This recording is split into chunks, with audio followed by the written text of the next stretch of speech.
دستت درد نکنه دخترم. نوش جانتان مادر جان. قرارداد امضا شد. خوب است خوب است.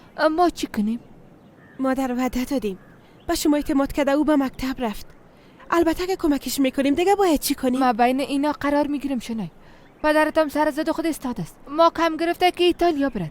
هیچ نمیفهمم که موضوع مکتب چه قسم حل کنم. مادر جان شما خو میفهمین فاطمه نور هر چی که دلش شوه اموره میکنه. یعنی نگپ پدرم میشنوه نگپ ما را. دیگه ای که اگه ما برش بگوییم یا نگوییم مادر او به ایتالیا نمیره. من ایره خوب میفهمم.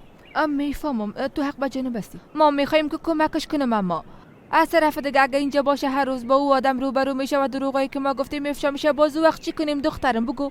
مادر جان حالا دیگه هر دوشون متأهل هستن و دیگه ای که در استانبول و کلان چه قسم روبرو خواهد شدن؟ نمیفهمم. بخورین نوش جانتان.